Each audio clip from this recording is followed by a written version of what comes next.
man, oh man. What a surprise that I woke up to this morning.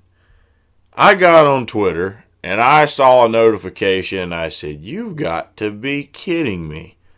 I can't believe what I'm sitting here looking at." I was so ecstatic I had to put me an Irish coffee together. I brewed my coffee up, used a little bit of Bailey's Irish cream instead of the regular coffee creamer, and just a nice little splotch of whiskey in the top of it. I spiked her up, man. I said, "Hey, today must be a good day. I must have finally reached someone and brought them over to the sensible side." I got an endorsement, in a manner of speaking, from the Progressive Voice. You know, Sahil Habibi, the commentator of the Progressive Voice. Okay.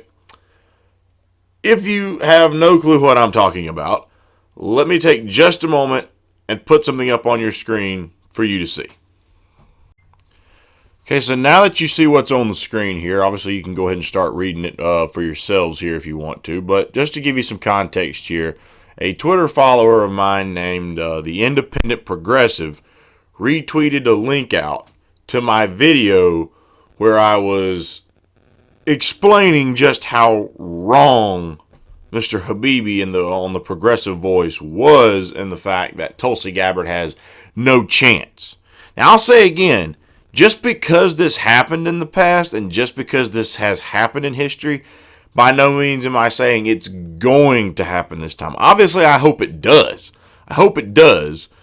But I don't want anyone to take what I'm saying out of context. What I am saying is that the narrative that she has no chance because of low poll numbers, that has been proven to be false for other candidates in the past who polled in the basement, and that person got first, and someone polling below him came in second, not only in these early primaries, but in the overall primary season. The people who were the front runners before the Iowa caucus, the best claim to fame of Howard Dean being the best example here, was that he came in third place in the Iowa caucus. But he never got anywhere beyond that. Okay, John Kerry was polling at 4% before the Iowa caucus. He went on to win the nomination, and he won the Iowa caucus. John Edwards was polling at 2% below John Kerry. He won second place in the Iowa caucus and became the runner-up in that primary season. So that was the case in point that I made in a short, brief description. Now, of course, I had tweeted some things out and tagged Mr. Habibi in my tweets. Used his Twitter handle at Progress Voice. Okay. He never responded. He never responded to a single thing. And then my Twitter follower, the Independent Progressive, he tweets out links. And what do we have here? Obviously, if you can tell in the very bottom there, the tweet that he sent out was like, "At Vigilant into P1 breaks down the astounded short-sightedness of commentators." And he went on to basically say, like, at Progress Voice, Sahil Habibi, hashtag Bernie 2020, retweeted a tweet you were mentioned in. And I stopped and I said, whoa. So, Progressive Voice retweeted this? Not only did he retweet it, then he went and he liked the tweet. No kidding. He went and then he liked the tweet. He gave it a nice big old heart. And so I look at that and I said, wow. Now, either one of a couple of things have happened here. Either one, he's just trying to be sarcastic and troll me and like the tweet and share it over his page like, ha, look what this guy has to say about me. Because he genuinely believes in his own stock that much that no matter what you say, he's not going to buy into it. That was first thing that crossed through my mind, and I said, but we can always be hopeful and say maybe he heard the case I made in that video and then said to himself, okay, fair point. I'd never looked at it that way before. No one ever brought those points up to me before. I didn't know about the 2003 election. Okay, sir. Point received. I stand corrected. She does have a chance. I thought maybe that could be the case. I know that's a stretch, but I thought that might be the case just a little bit. You know what I mean? Okay, so with that being said, I wanted to try and show you what happened when I go to the retweet, because I can see this from my smartphone. And I've noticed even now that I'm going back to my smartphone that the link where he, or notification that he retweeted it, that's gone. But when you click on it, it still shows in the notification window that he liked the tweet, but there's only 2 people who liked the tweet, and that's me and someone else, but it isn't him. And it's only got 2 likes. Okay, so Habibi liked it, and then he unliked it. Okay, so there's only 2 likes sitting on it. Unfortunately, when I try to do a screen capture from here, it still shows as the 2 people who liked it were Habibi and that other gentleman. And I click on the little heart, and then all of a sudden you see it go down to 1. Yeah, there's 2 other people there. So there's some sort of lag with my laptop not catching up to, I guess, the real-time update properly. And so for that reason, you know, I can't record it because it shows it on my smartphone. It doesn't show it here. But if you want to go check the tweet out, by all means, go ahead and look for yourself. So, what did I take away from this?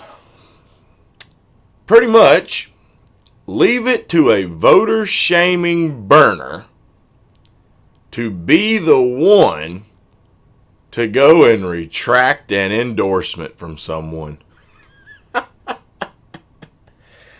I think that's pretty fitting, huh? I think that's pretty fitting.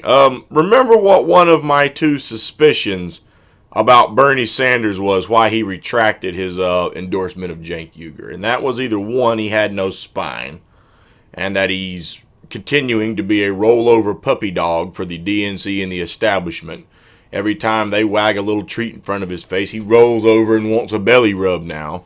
Okay, so either that's the case, or case 2, as I also made, was, and I'm tend to be inclined to believe the first, but case 2 that I made, I know a lot of people are going to be personally offended at the fact that, oh, how dare you say Bernie Sanders is a cuck to the establishment now.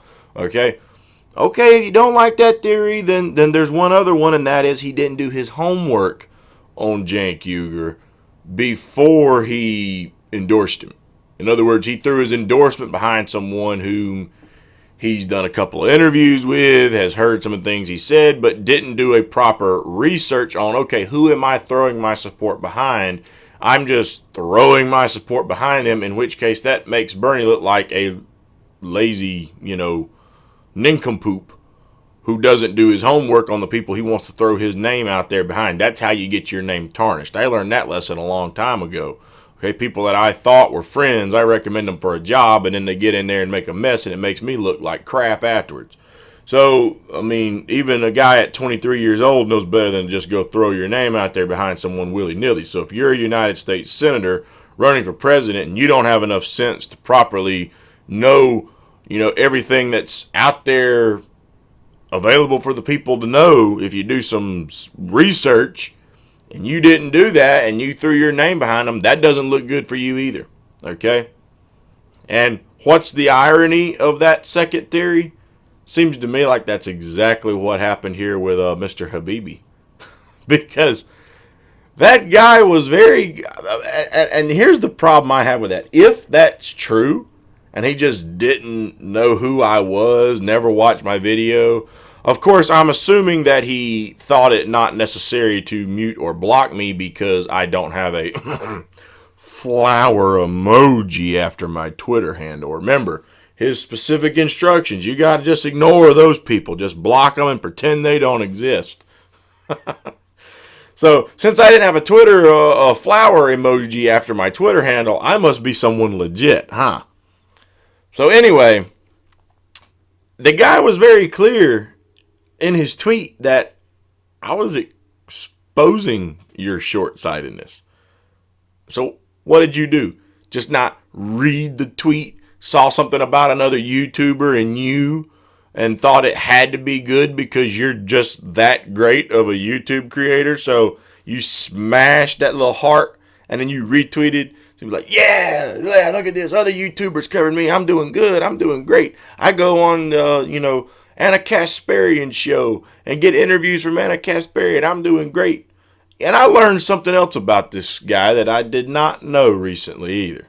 I knew he looked young. I had no idea this guy was 19. So in a way, I kind of feel bad now, even though it's not like I'm a 30-year-old guy. It's not like I'm a 30-year-old guy. I mean, I'm only 23. But in a way, I kind of feel like I'm picking on a little kid. To me, if you're not even old enough to legally drink, I feel like I'm picking on a little kid here. So honestly, I feel a little bad now because hey, I get it. This guy's got more subscribers than I do, but he's been doing this a good bit longer than I've been doing this. So he's obviously built the base up for his audience. I haven't even been doing this for a year. Okay. Just maybe coming up on half a year at this point. Okay. So I feel a little bad about getting into that with him now because I feel like I'm picking on a kid in some areas. But I will say this, my man. From the things that you have shown me in your YouTube clips and the stances you take and some of the arrogant know-it-all tones that you've taken, I can tell you without a shadow of a doubt, I know another 18-year-old that could run circles around you. Circles around you, okay? I'm confident that she could do the job. Shout out to Sofia Zaldivar, okay? I'm very confident that if you had to sit down in a debate with her, because I see no point in it, I'm not going to sit down and argue and debate with a 19-year-old. I ain't got no time for that, okay? But if you want to debate somebody, I got a feeling that I know a lovely young lady up in New York, Sofia Zaldivar, she would take you to task, okay? That girl has a bright future on this platform because she knows what she's talking about and she keeps an open mind to things, whereas you are just one of these voter shaming burners out there trying to run people down, tell them they're being stupid, tell them they're wasting their time and how they should be voting for your dearly loved Bernie Sanders because clearly he wasn't able to earn our votes for whatever reason, and it's our business why he didn't earn them. It's not really yours, but he didn't earn them, period. If he wants my vote, he has to earn my vote. He wants someone else's vote, he has to go earn their vote. If he didn't earn it, he ain't getting it. It's just that simple, man. Just that simple. So yeah, I found that very ironic in light of what happened with Bernie and Jank, late last week, that now one of these voter shaming burners goes and retweets a link to a video that was bashing him and liked it without even realizing what he had done. So he threw his endorsement behind yours truly. And then when he realized what he did, just like old Bernie late last week, true to his idol here, okay? True to his idol, Bernie Sanders, he pulls the endorsement. That's some damn irony. It really is.